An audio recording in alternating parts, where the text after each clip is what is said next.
Hello，大家好。今天呢，我们继续讲解 HSK4的词汇。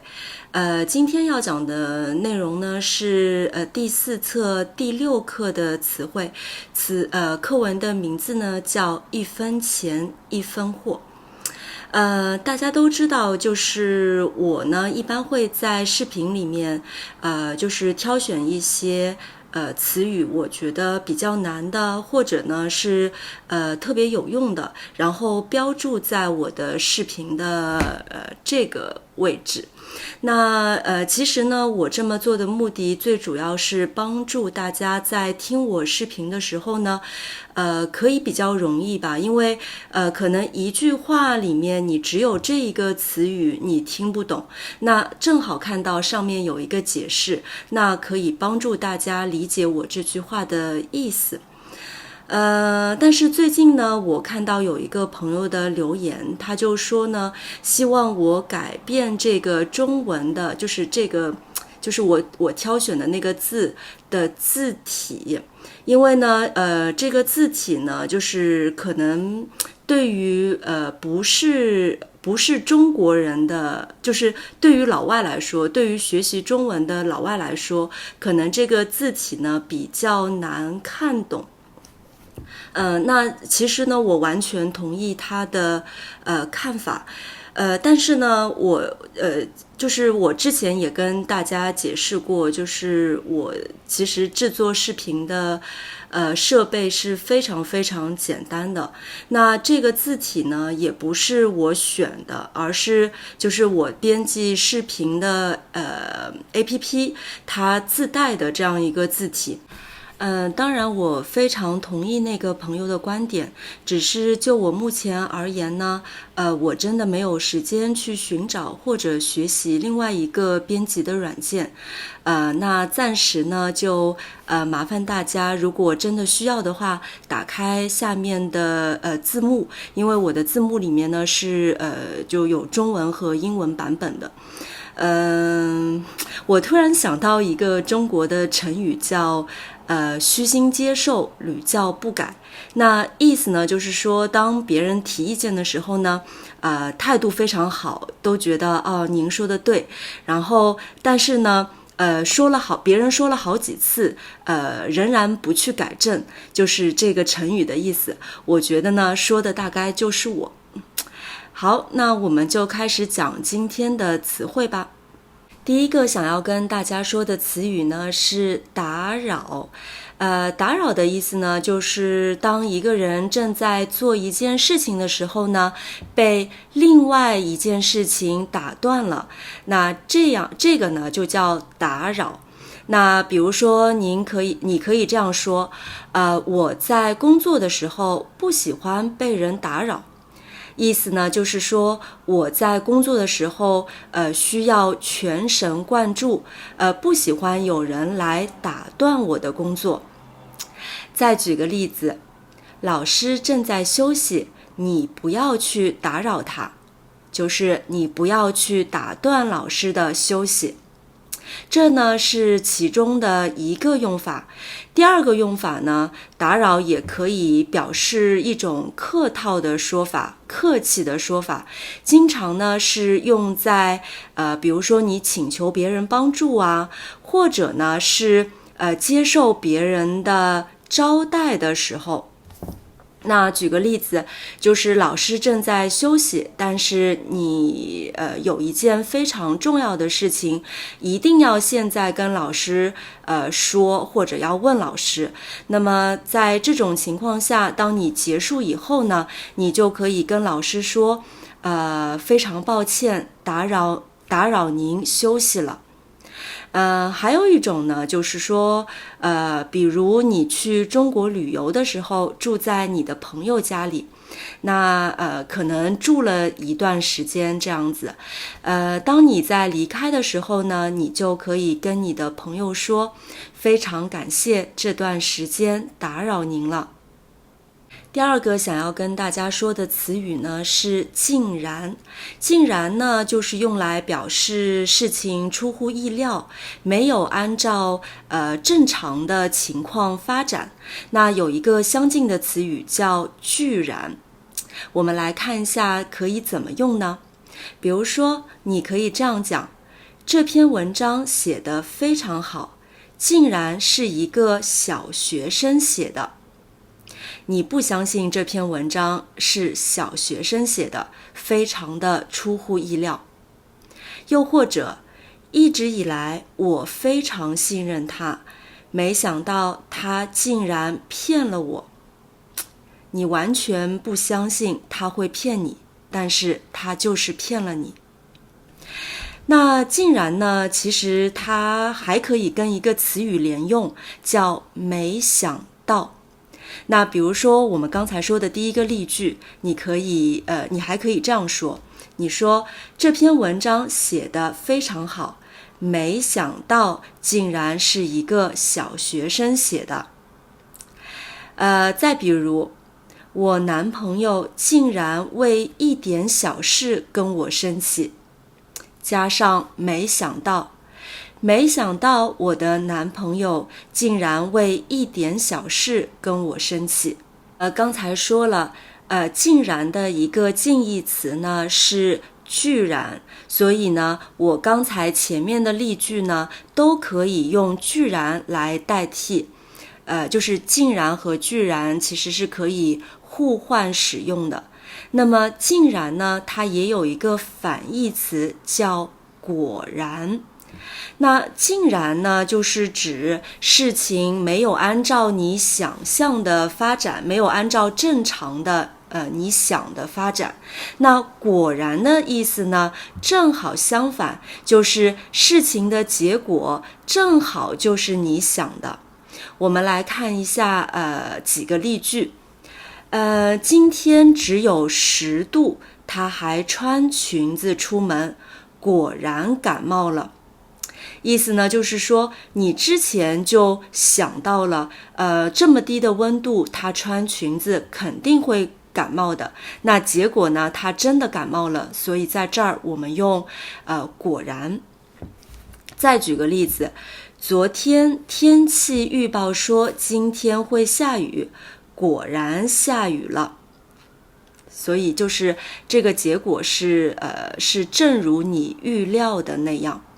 那在这里呢，你其实可以去掉后半句下雨了，你可以说昨天天气预报说今天会下雨，果然。只要2个字果然就可以了，就表示结果正如你所料。下面想跟大家说一个副词叫100%，但是在这个之前呢，我想跟大家一起复习一下。比如说这个符号呢，我们读100%，然后呢再读前面的那个数字，比如说1%、50%、100%。这样子。那100%的那个意思呢，其实呢就是表示完全的。比如说在我们的课文里，售货员说他的西红柿100%新鲜，那意思就是说他的西红柿是完全新鲜的，没有例外。那同样的用法呢，你还可以这样说：我100%相信，如果你经常看我的视频，你的中文水平一定会提高的。意思就是说我完全相信这一点。那又或者，这个世界上没有100%肯定的事情。意思就是说这个世界上呢，没有完全肯定的事情，任何的事情都有可能变化。那你在中国的时候呢，可能还会听到有人说200%，那其实呢，这是一个夸张的说法。比如说你这样讲，我200%的确定今天会下雨，那意思就是说你非常非常非常非常的确定。下一个要跟大家讲的词语呢是好处。那好处的反义词呢就是坏处。我们经常说对什么什么有好处，对什么什么有坏处。我们来看几个例句。多喝水对你的身体有好处，经常运动对我们的身体有好处。课文里说每天吃西红柿对我们的皮肤有好处。那对什么东西有坏处呢？比如说长时间的看电视或者看电脑对我们的眼睛有坏处。还有呢，你也可以这样讲，我没从这件事中得到任何好处。在魁北克，会说法语的好处就是找工作比较容易。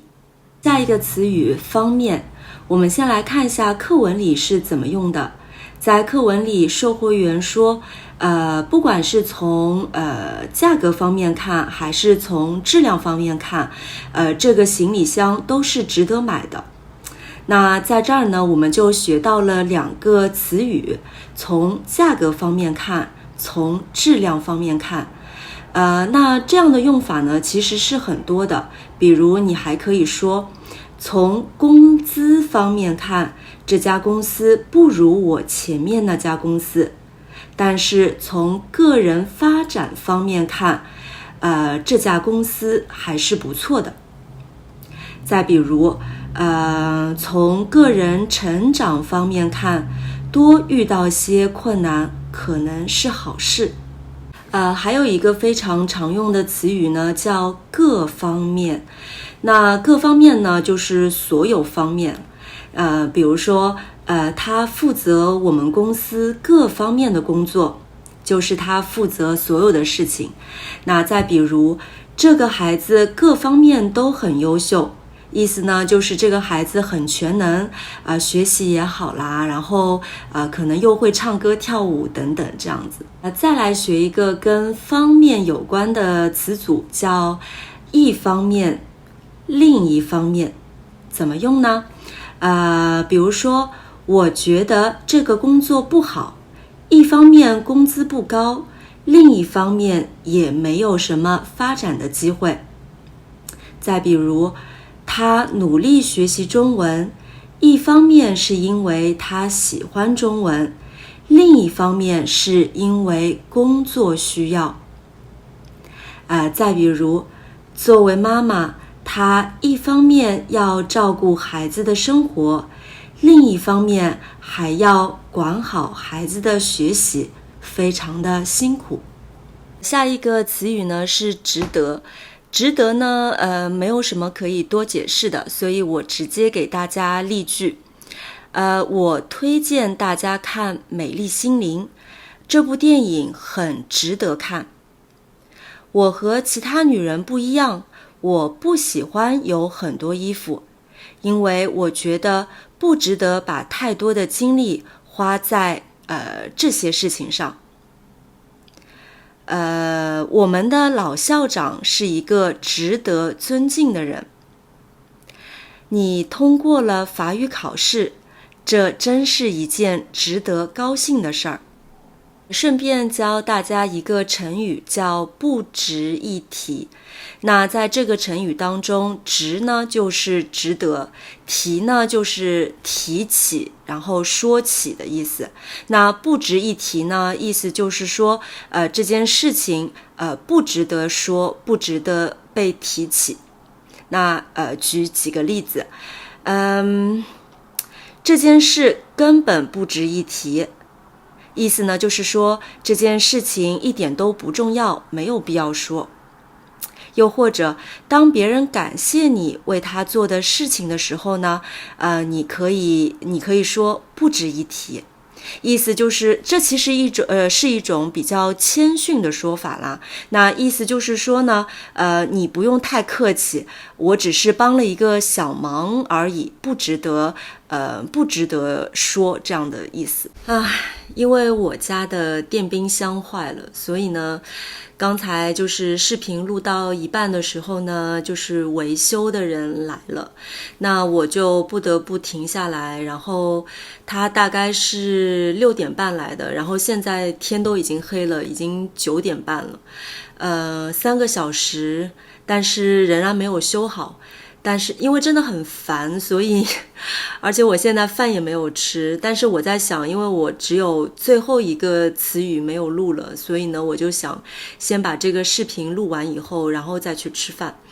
最后一个词语呢就是内，然后一般在内之前呢，我们会放一个时间名词来表示一段时间。